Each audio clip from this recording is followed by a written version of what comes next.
حضرت یوسف علیہ السلام کے پچھلے واقعے کے دوران ہم نے آپ کو بتایا کہ کس طرح آپ کے بھائیوں نے آپ کو آپ کے والد محترم سے جدا کیا اور آپ کو کنویں میں پھینکا۔ پھر کس طرح حضرت جبریل علیہ السلام نے اللہ کے حکم سے آپ کی مدد فرمائی اور پھر آپ کو قافلے والوں نے اپنے ساتھ لیا اور آپ غلام بنا لیے گئے۔ وہ بچہ جو مصر میں غلام کی صورت میں داخل ہو رہا تھا، اس کو بعد میں اسی ملک یا اسی مصر کا بادشاہ بننا تھا۔ تو آج ہم اپنے اسی سلسلے کی دوسری قسط آپ کے سامنے پیش کریں گے، جس میں ہم آپ کو بتائیں گے کہ کس طرح وہ غلام سا لڑکا عزیز مصر کے گھر میں پہنچا اور پھر عزیز مصر کی بیوی جو کہ مصر کی حسین ترین ملکہ تھی، آپ کے حسن کی دیوانی ہو گئی، اور پھر کس طرح آپ کو دیکھ کر عورتوں نے اپنے ہاتھ تک کاٹ لیے، اور پھر کس طرح آپ اس محل نما گھر سے قید خانے تک پہنچے۔ میں ہوں سعد اشرف، آپ کا ہوسٹ، اور آپ دیکھ رہے ہیں دی ورلڈ۔ مزید ایسی ہی اچھی ویڈیوز دیکھنے کے لیے چینل کو سبسکرائب کیجئے تاکہ آپ کو طاقت ملتی رہے، کیونکہ علم طاقت ہوتی ہے۔ جب آپ کو مصر میں غلام بنا کر پیش کیا گیا تو آپ کے خریدار آئے، تو ان خریدار میں عزیز مصر یعنی مصر کا وزیر اعظم یا وزیر بھی تھا۔ اس نے آپ کو خرید لیا اور اپنے گھر لے گیا اور اپنی بیوی سے جا کر بولا کہ اس کو اپنے بیٹوں کی طرح رکھنا، اور کوئی بعید نہیں کہ یہ کل کو ہمیں کوئی فائدہ پہنچائے۔ یہ آپ کے اوپر اللہ تعالیٰ کا لطف و کرم اور رحمت کا اظہار تھا کہ آپ کو غلام بنانے کے باوجود آپ کے اوپر احسان کا معاملہ فرمایا گیا۔ وقت گزرتا گیا اور آپ نے اپنی جوانی کی دہلیز پر قدم رکھا اور آپ اپنی جوانی کے ایام کو پہنچے۔ آپ حسن کا فن پارہ بن چکے تھے اور آپ کا حسن اپنی مثال آپ تھا۔ جب عزیز مصر کی بیوی نے آپ کے حسن کو دیکھا تو وہ آپ پر فرفتہ ہو گئی، اپنا دل دے بیٹھی اور آپ کو برائی کے لیے راغب کیا اور آپ کو ورگلانے کے لیے سعی کی، کوششیں کی۔ قرآن مجید اس مکر کو اس طرح بیان کرتا ہے، وراودته التي هو في بيتها عن نفسه وغلقت الابواب وقالت هيت لك قال معاذ الله انه ربي احسن مثواه انه لا يفلح الظالمون۔ یعنی کہ وہ جس عورت کے گھر میں یعنی زلیخا کے گھر میں رہتے تھے، اس نے اس کو اپنی طرف مائل کیا اور دروازے بند کرنے کا کہنے لگی، لیکن یوسف جو کہ اللہ تعالیٰ کے برگزیدہ بندے تھے، وہ اللہ کی پناہ میں تھے اور اللہ سے ڈرتے تھے۔ انہوں نے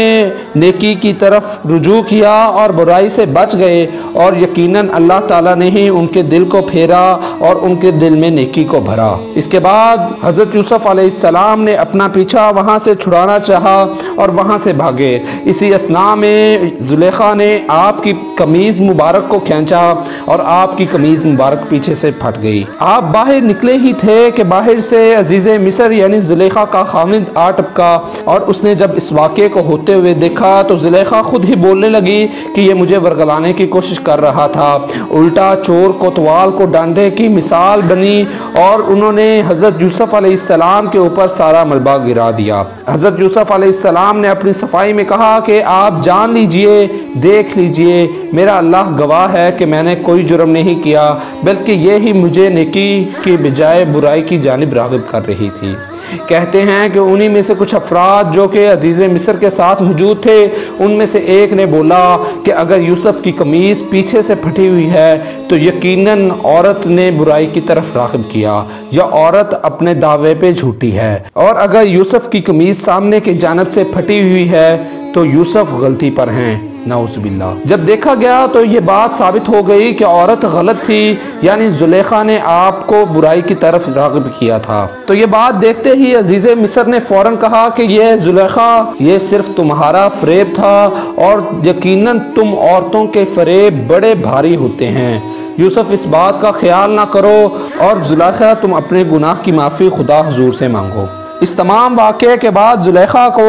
کچھ نہ کہا گیا، اور عزیز مصر نے اپنے خاندان کی عزت کو بخشنے کے لیے، بچانے کے لیے حضرت یوسف علیہ السلام کو قید خانے میں ڈال دیا۔ یہ ان کے اوپر سراسر ظلم تھا، اور اسی اثناء میں زلیخا کو محل کی دیگر شرفاء خواتین اور دیگر عورتوں سے تانے ملنے شروع ہو گئے کہ اس نے ایک غلام کی خاطر اپنا دل دے دیا اور اس کے اوپر فرفتہ ہو گئی۔ جب زلیخا نے یہ سنا تو اس نے سوچا کہ کیوں نہ میں کچھ ایسا کر دکھاؤں کہ ان کو بھی یقین ہو جائے کہ میں گناہ کی جانب مائل نہیں ہوئی بلکہ شیطان نے میرے ساتھ ایسا کیا، اور نفس تو انسان کے لیے خطرے پیدا کرتا رہتا ہے۔ چنانچہ اس نے ان کے لیے ایک ضیافت کا محفل کا اہتمام کیا اور ان کو کچھ پھل بھی پکڑا دیے، اور ساتھ اس نے ایک ایک چھری بھی ان تمام عورتوں کو پکڑا دی، اور حضرت یوسف علیہ السلام کو اچھی طرح تیار کر کے اچھا لباس زیب تن کر کے پیش کیا۔ وہ جب عورتوں نے حضرت یوسف علیہ السلام کے حسن کو دیکھا تو وہ بے ساختہ کہنے لگی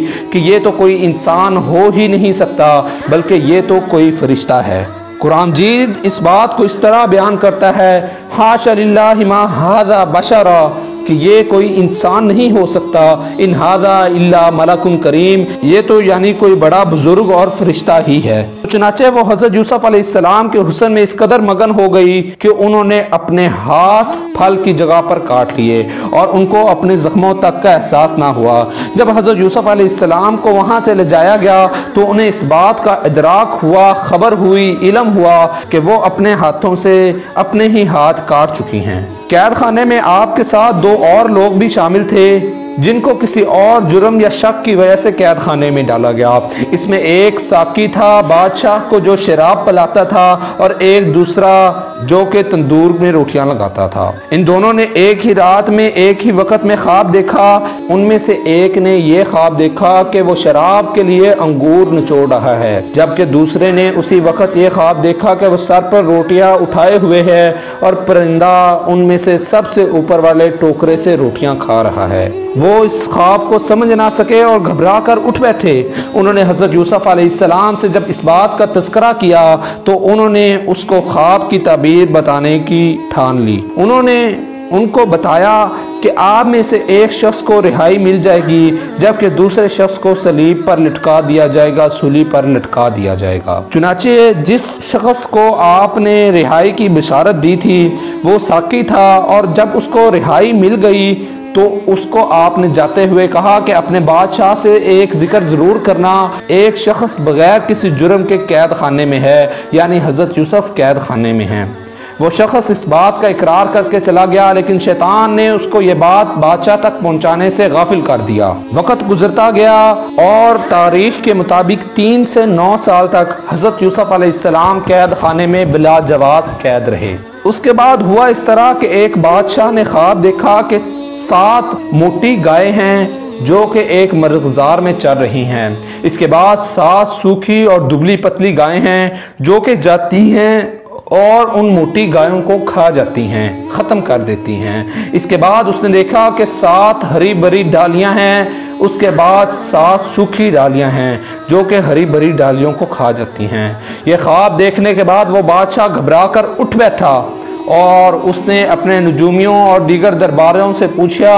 کہ اس کی تعبیر کیا ہے۔ وہ یہ بات بتانے سے قاصر ہو گئے کہ اس خواب کی تعبیر کیا ہے۔ تو اسی دوران اس ساقی کو خیال آیا کہ مجھے بھی کسی نے خواب کی تعبیر بتائی تھی، تو اس نے یہ ذکر کیا کہ قید خانے میں ایک شخص بلا جواز قید ہے، وہ اس خواب کی تعبیر آپ کو ضرور بتا سکتا ہے۔ چنانچہ انہوں نے حضرت یوسف علیہ السلام سے رابطہ کیا اور حضرت یوسف علیہ السلام نے ان کو بغیر کسی شرط کے، بغیر کسی مطالبے کے، بغیر کسی رقم کے اپنے علم سے استفادہ کروایا اور خواب کی تعبیر یہ بتائی کہ پہلے 7 سال،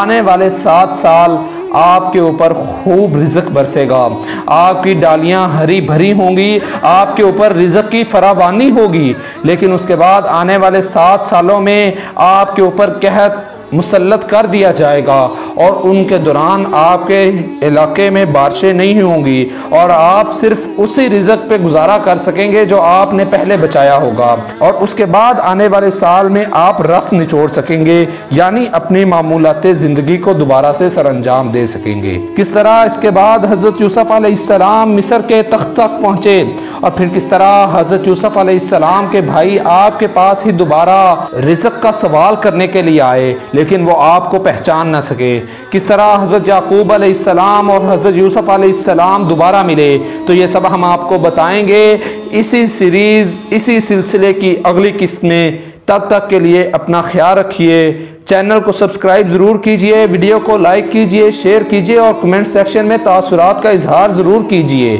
تاکہ ہمیں آپ کی رائے سے استفادہ ہوتا رہے۔ ملتے ہیں ایک نئے ایپیسوڈ میں، تب تک کے لیے والسلام۔